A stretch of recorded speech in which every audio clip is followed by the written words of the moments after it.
Johnny Hallyday et Sylvie Vartan se sont aimés pendant plus de 15 ans.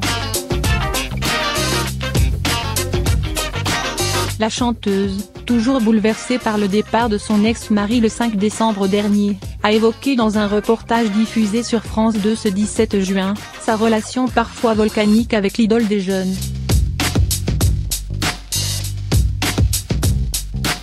Ils ont formé le couple phare des années 60. Johnny Hallyday et Sylvie Vartan se sont aimés, se sont mariés et ont eu ensemble un fils prénommé David. Une relation pas toujours heureuse, faite de haut mais aussi de bas, dont la chanteuse a accepté de livrer quelques mots à nos confrères de France 2, dans l'émission 13h15 le dimanche ce 17 juin. À la question de savoir s'ils formaient tous les deux un couple de papier glacé, la chanteuse de 73 ans a répondu par ces quelques mots tendres: « Oh, pas que de papier glacé. On était un vrai couple, mais, c'est vrai, un peu hors norme, un peu passionné, un peu volcanique. »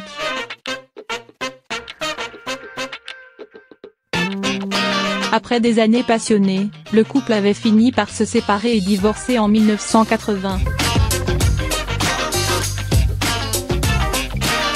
Mais les deux chanteurs étaient restés très proches l'un de l'autre et s'étaient produits ensemble sur scène. Le 5 décembre dernier, Sylvie Vartan avait été bouleversée d'apprendre la mort du rocker. Quelques mois plus tard, elle donnait un émouvant concert en hommage à son ex-mari dans la célèbre salle du Grand Rex.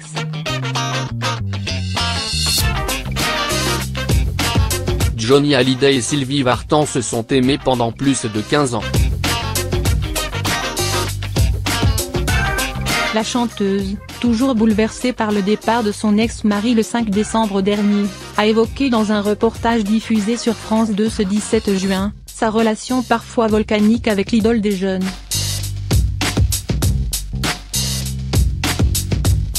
Ils ont formé le couple phare des années 60. Johnny Hallyday et Sylvie Vartan se sont aimés, se sont mariés et ont eu ensemble un fils prénommé David. Une relation pas toujours heureuse, faite de haut mais aussi de bas, dont la chanteuse a accepté de livrer quelques mots à nos confrères de France 2, dans l'émission 13h15 le dimanche ce 17 juin. À la question de savoir s'ils formaient tous les deux un couple de papier glacé, la chanteuse de 73 ans a répondu par ces quelques mots tendres: « Oh, pas que de papier glacé. On était un vrai couple, mais, c'est vrai, un peu hors norme, un peu passionné, un peu volcanique. »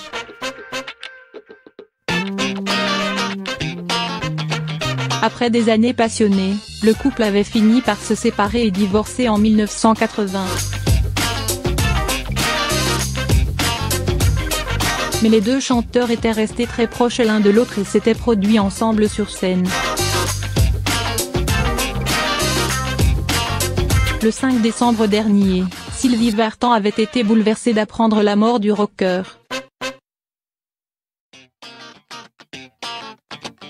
Quelques mois plus tard, elle donnait un émouvant concert en hommage à son ex-mari dans la célèbre salle du Grand Rex. Biographie.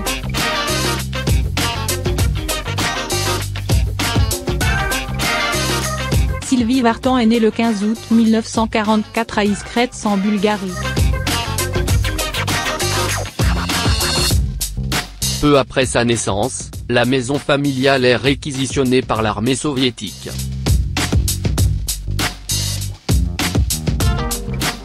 Ses parents, Georges Vartan et Ilona Mayer, se réfugient à Sofia, la capitale. Elle a un frère aîné, Edmond dit Teddy, né en 1937. À l'âge de 6 ans, la petite Sylvie rencontre le monde du spectacle en décrochant un petit rôle dans un film d'un ami de la famille.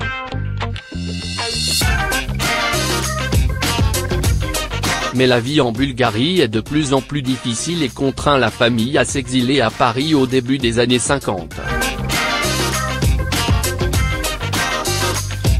Eddie Vartan devient un célèbre compositeur et chef d'orchestre. C'est par son intermédiaire qu'elle rencontre des producteurs et a la chance de se produire dès ses débuts sur la scène de l'Olympia, en 1961.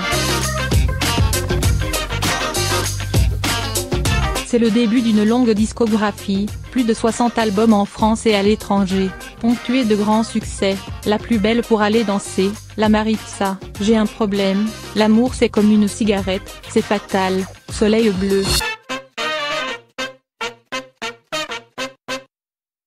En 1990, elle fait un émouvant retour dans son pays natal et donne un concert devant un public bulgare conquis. En 2004, Sylvie Vartan publie son autobiographie, Entre l'ombre et la lumière. En novembre 2011, elle fête ses 50 ans de carrière salle Playel à Paris et fait ses débuts sur les planches au Théâtre Marigny avec la pièce L'amour, la mort, les fringues adaptée par Daniel Thompson. En octobre 2014, elle est à l'affiche du film Tu veux ou tu veux pas. De Tony Marshall avec Patrick Bruel et Sophie Marceau. Côté vie privée, Sylvie Vartan épouse Johnny Hallyday en avril 1965 à Loconville et donne naissance à leur fils, David Hallyday, le 14 août 1966. Ils forment l'un des couples les plus glamour de l'époque des yéyés. Puis, 2 accidents de voiture vont bouleverser la vie de la chanteuse. Le premier en avril 1968, elle est au volant sur une route départementale des Yvelines quand un camion vient percuter sa voiture. Sa passagère, marraine de David, décède. Le second survient en 1970, quand Johnny Hallyday perd le contrôle de sa déesse. Sylvie Vartan, grièvement blessée, doit subir de multiples opérations afin de retrouver son vrai visage. Sylvie et Johnny continuent de partager la scène et leur vie, jusqu'à leur divorce en 1980.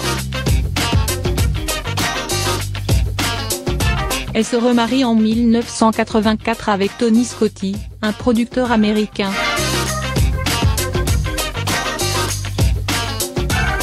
Ensemble, ils adoptent Darina, une fillette bulgare née en 1997. David Hallyday donne à Sylvie 3 petits-enfants, Ilona, Emma et Cameron. Biographie.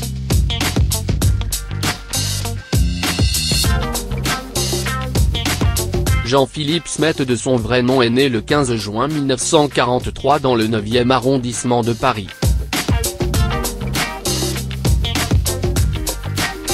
Fils unique de Léon Smet et d'Huguette Claire, il est très jeune lorsque ses parents se séparent.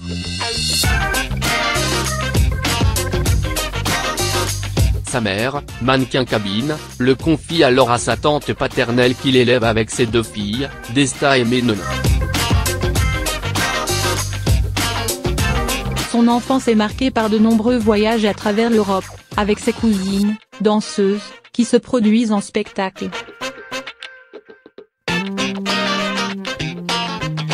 Desta se marie avec un danseur américain, Lee Hallyday, qui devient une figure paternelle pour le petit garçon et qui le surnomme Johnny. Rattrapé par la fibre artistique familiale, il prend des cours de théâtre, joue du violon puis de la guitare. En 1956, il monte sur scène pour la première fois et assure la première partie du spectacle de Desta et Lee Hallyday à Copenhague.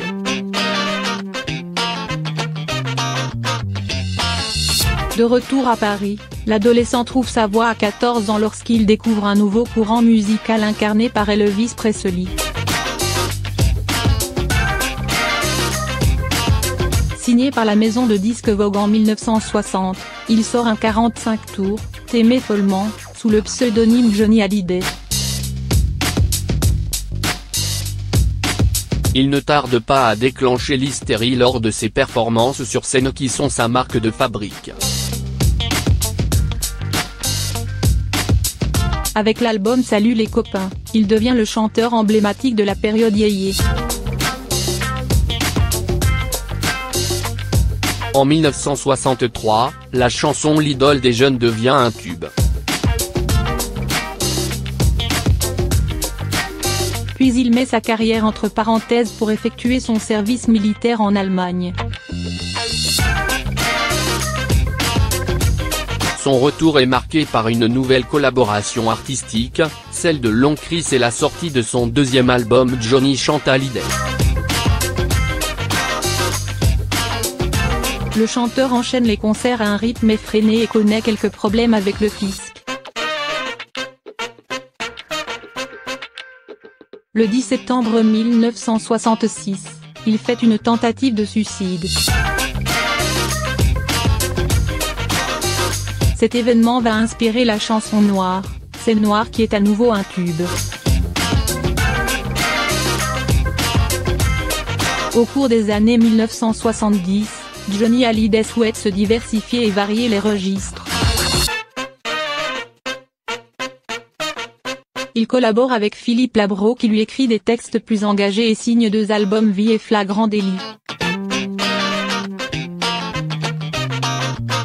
Puis, le chanteur se lance dans une nouvelle aventure avec le Johnny Circus, spectacle organisé sous chapiteau avec jongleurs et musiciens, mais c'est un échec commercial.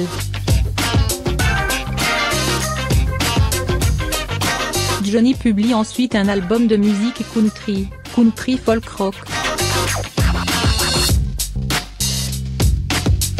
En 1973, il chante en duo avec Sylvie Vartan, J'ai un problème, qui devient le tube de l'été.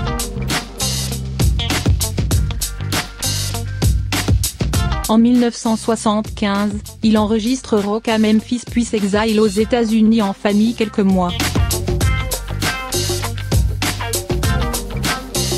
Mais il revient sur le devant de la scène en 1976. À la fin des années 70, les albums et les concerts se suivent mais le chanteur ne renoue pas avec l'énorme succès de ses albums précédents. Dans les années 80, il rencontre Michel Berger qui lui écrit l'album Rock'n'Roll Attitude, quelque chose de Tennessee, chanteur abandonné, qui rencontre un vif succès. Puis Jean-Jacques Goldman lui écrit l'album Gang, sur lequel figure L'Envie, Je te promets, ou Laura qui sont autant de succès et contribuent à donner une nouvelle image du chanteur. L'artiste multiplie les collaborations, participe au Resto du Cœur, et produit des shows de plus en plus spectaculaires.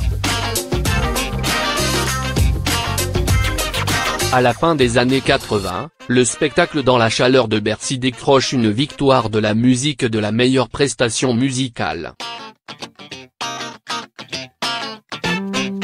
Dans les années 90, il célèbre son 50e anniversaire sur scène le 15 juin 1993 au Parc des Princes. De nombreux artistes le sollicitent et souhaitent travailler avec lui, et notamment Pascal Obispo qui réalise l'album Ce que je suis avec le tube Allumer le feu.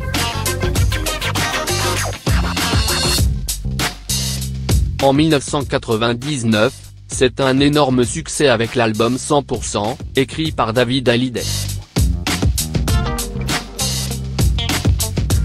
En 2005, il publie son dernier album avec sa maison de disques Universal, Ma Vérité, qui met un terme à plus de 40 années de collaboration. À la fin de la même année, il intègre la maison de disques Warner et publie sous ce nouveau label Le Cœur d'un homme.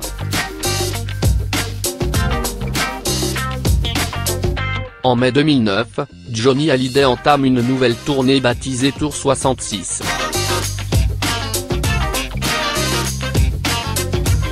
La tournée est interrompue en juillet 2009 suite à l'hospitalisation du chanteur qui subit une intervention chirurgicale.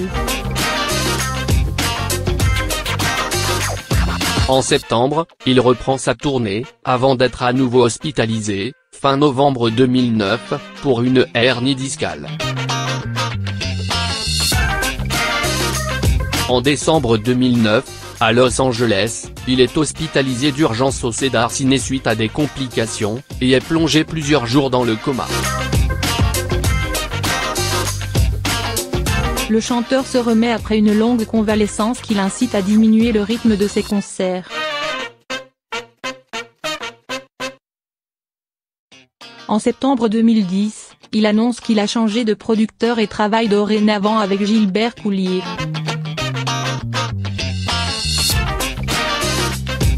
Pour son retour dans les bacs, le chanteur collabore avec Mathieu Chédid, Jamais seul en 2011, ou encore Christophe Miossec, L'attente en 2013. En 2013, il publie son autobiographie Dans mes yeux, avec l'écrivain Amanda Ether. En 2014, il scelle ses retrouvailles avec Eddie Mitchell et Jacques Dutronc pour le spectacle intitulé